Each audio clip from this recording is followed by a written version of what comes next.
बिस्मिल्लाहिर्रहमानिर्रहीम। अस्सलाम वालेकुम। इंग्लिश सीखिए की नई वीडियो के साथ हाजिर खिदमत हूँ। इस वीडियो में मैं आपको दिस, दैट, दीज और दोज के बारे में बताऊँगी। तो आइए स्टार्ट करते हैं। दिस और दीज का मतलब होता है ये। दिस वाहिद यानी एक चीज़ के लिए इस्तेमाल होता है। दीज जमा के लिए इस्तेमाल होता है, यानी जो चीज़ वाहिद यानी एक हो और आपके करीब पड़ी हो तब आप दिस कहेंगे। और दीज आप इस्तेमाल करेंगे जमा चीज़ों के लिए जो आपके करीब पड़ी हो, यानी आप इशारा कर रहे हैं कि ये चीज़, तब आप दिस कहेंगे। और ये चीज़ें तब आप दीज यूज़ करेंगे। मैं आपको एग्जांपल के साथ अभी एक्सप्लेन करती हूँ कि इन्हें आप कैसे इंग्लिश में सेंटेंसेस में यूज़ करेंगे। देखिए, जैसे एग्जांपल नंबर 1, मिसाल नंबर 1 में हम कह रहे हैं दिस इज़ माई हाउस, ये मेरा घर है। आप किसी को बता रहे हो कि ये घर जो है ये मेरा घर है, तब आप कहेंगे दिस इज़ माई हाउस। अगर एक ही स्ट्रीट में इकट्ठे 3-4 घर आपके हों तो आप कहेंगे दीज आर माई हाउसेस, कि ये घर मेरे हैं। ठीक है, दिस एक चीज़ के लिए और दीज ज़्यादा चीज़ों के लिए। आप किसी को बता रहे हो कि दीज आर आवर फ्रेंड्स, ये हमारे दोस्त हैं, तब भी आप दीज इस्तेमाल करेंगे। और अगर एक दोस्त के बारे में बता रही हूँ कि ये मेरा दोस्त है, तब आप कहेंगे दिस इज़ माई फ्रेंड, कि ये मेरा दोस्त है। अब आप देखिए अगली एग्जांपल नंबर 3 में, हुज बुक्स आर दीज, ये किसकी किताबें हैं। ठीक है, किताब जो है वो एक नहीं बल्कि ज़्यादा किताबें हैं, तो आप कहेंगे हुज बुक्स आर दीज। और अगर एक किताब पढ़ी हो तो आप पूछेंगे हुज बुक इज़ दिस, कि ये किसकी किताब है।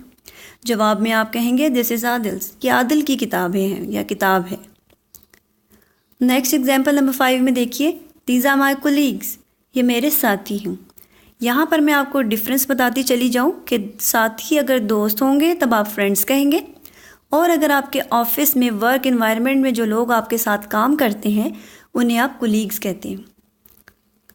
ठीक है, फ्रेंड्स और कोलीग्स का डिफरेंस यही है। फ्रेंड्स आपके दोस्त, करीबी दोस्त को कहते हैं, और कोलीग्स आपके साथ ऑफिस में जो लोग काम करते हैं उन्हें हम कोलीग्स कहते हैं। आपने किसी के बारे में बताना हो कि इस लड़के का नाम अहमद है और दूसरे का नाम अली है, तो आप किसी को इंट्रोडक्शन में कहेंगे this is Ahmad and this is Ali, ये अहमद है और ये अली है। अब फ़ोन पर, जैसे एग्जांपल नंबर 7 में आप कह रहे हैं कि आप किसी को अपना नाम फ़ोन पर बता रहे हों, तो आप ऐसे कहेंगे hello this is Umar, can I speak to Kiran, यानी हेलो मैं उमर हूँ, क्या मैं किरण से बात कर सकता हूँ। अब देखिए, हेलो, उसने पहले हेलो कहा और फिर उसने कहा दिस इज़ उमर, कि मैं उमर हूँ, यानी फ़ोन की दूसरी तरफ जो बात कर रहा है वो उमर है। Can I speak to Kiran, क्या मैं किरण से बात कर सकता हूँ। Hello this is Umar, can I speak to Kiran. ठीक है, अब आपको समझ आ गया होगा कि फ़ोन पे अगर आपने अपना नाम इंट्रोड्यूस करना हो, तो किसी को बताना हो, तो आप ऐसे दिस इज़ उमर, तो आप इस तरह कहेंगे। एग्जाम्पल नंबर 8 में देखिए, we have lived in this house for 20 years, हम इस घर में 20 साल तक रहे हैं। ठीक है, यानी किसी को आपने बताना हो कि ये घर वो घर है कि जहाँ हम 20 साल तक रहे हैं, तो उस वक्त आप जुमला बोलेंगे, वी हैव लिव्ड, हम रहे हैं, इन दिस हाउस, इस घर में, फॉर 20 ईयर्स, 20 साल तक, यानी 20 साल तक हम इस घर में रहे हैं। और अगर आप दूर की तरफ कह रहे हो तो दिस की जगह आप दैट लगा देंगे, we have lived in that house for 20 years, कि उस घर में हम 20 साल तक रहे हैं। अब देख लिया, आप आसानी के साथ कोई भी दिस और दैट का डिफरेंस में, आप अगर करीब की चीज़ है तो दिस लगाएंगे और दूर की जगह है तो दैट लगाएंगे। और ये आपने इसी वीडियो में आज सीखना है। देखिए, have you read these papers, क्या आपने ये पेपर्स पढ़ लिए हैं। ठीक है, दीज होगा ज़्यादा पेपर्स के लिए, और अगर दिस एक पेपर होगा तो आप कहेंगे this paper. Have you read this paper, क्या आपने इस पेपर को पढ़ लिया है। पहले मैंने आपको थोड़ा सा दैट के बारे में बताया है कि दूर के लिए है, अब मैं आपको कम्प्लीटली इसके बारे में बताऊंगी। दैट दूर की वाह चीज़ के लिए इशारा होता है, यानी वो चीज़। ठीक है, दैट।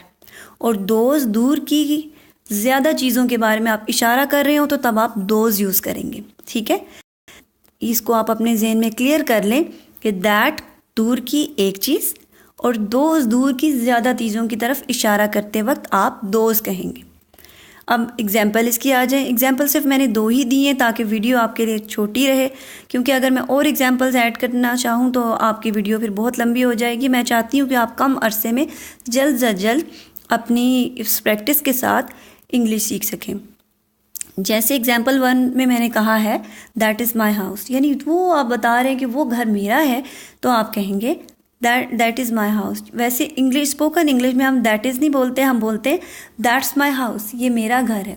अपॉस्ट्रोफी एस के साथ आप that's is my house, that's my house, that is my house नहीं बल्कि दैट्स माई हाउस। और दूर की चीज़ों के बारे में आप दोज अगर ज़्यादा होंगी तो दोज यूज़ करेंगे। जैसे कुछ गाड़ियाँ उधर खड़ी हैं और कोई किसी के बारे में बता रहा है कि वो गाड़ियाँ बहुत कीमती हैं, तब वो कहेगा those are very expensive cars.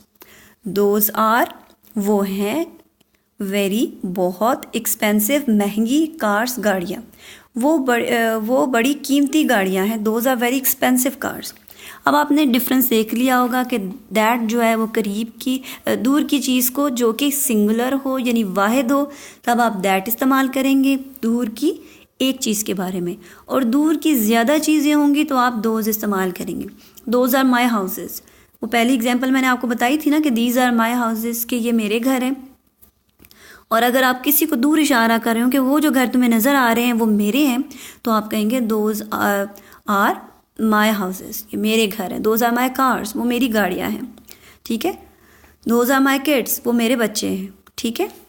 अब मैं उम्मीद करती हूँ कि आप इस वीडियो से बहुत कुछ सीख चुके होंगे। अगर आपको फिर भी समझ ना आ रही हो तो दोबारा से प्ले करके इसको आप आसानी से सुन सकते हैं। यही यूट्यूब का फ़ायदा है कि आप आसानी से बग़ैर किसी टीचर के घर बैठे हुए कोई भी चीज़ सीख सकते हैं। आप मेरी वीडियो को शेयर कीजिए उन लोगों के साथ जिनको आपके ख़्याल में इंग्लिश सीखने में बहुत मुश्किल पेश आ रही है। मैं बहुत ही आसान तरीके के साथ आपको स्टेप बाय स्टेप मुश्किल की तरफ लेकर जाऊंगी, लेकिन मेरा स्टाइल कुछ इस तरह है कि मैं पहले लोगों को आसानी के साथ एक्सप्लेन करती हूं ताकि वो जब बिल्कुल क्लियर हो जाए, अब उनका दिमाग आगे के स्टेप के साथ चलने के लिए तैयार हो जाए, तो फिर वीडियोस में जो है उनमें मैं आपको हाई लेवल की वीडियोस भी बनाऊंगी। लेकिन ये बिल्कुल बेसिक लेवल की उन लोगों के लिए जो कभी स्कूल भी ना गए हों, आसानी के साथ इसके साथ इंग्लिश खुद भी सीख सकते हैं और उन लोगों को भी सिखा सकते हैं कि जिनको इंग्लिश नहीं आती। इंग्लिश आजकल के ज़माने में बहुत ही इम्पॉर्टेंट है। इस ज़ुबान के ज़रिए आप कहीं पे भी कामयाबी हासिल कर सकते हैं, अगर आपके पास डिग्री हो या ना हो। लेकिन अगर आपको इंग्लिश आती है तो आप किसी भी जगह अच्छी सी जॉब भी हासिल कर सकते हैं, किसी भी मुल्क में जाकर सेटल हो सकते हैं, क्योंकि आपकी ज़ुबान तो दूसरे इंसान को नहीं आती, लेकिन इंग्लिश के ज़रिए एक दूसरे के साथ आसानी से बातचीत कर सकते हैं। और मेरा मकसद भी सिर्फ यही है कि मैं आप लोगों को अच्छे और कम वक्त में आपको अच्छे तरीके से इंग्लिश सिखा सकूं। वो अपना बहुत सारा ख्याल रखिएगा, बहुत सारी दुआओं के साथ कि अल्लाह ताला आपको अपने मकसद में कामयाब करे, आपके लिए आसानियां पैदा करे इंग्लिश सीखने में भी और ज़िंदगी के दूसरे मामूलात में भी। अल्लाह ताला आपकी मदद फरमाए। अल्लाह हाफ़िज़।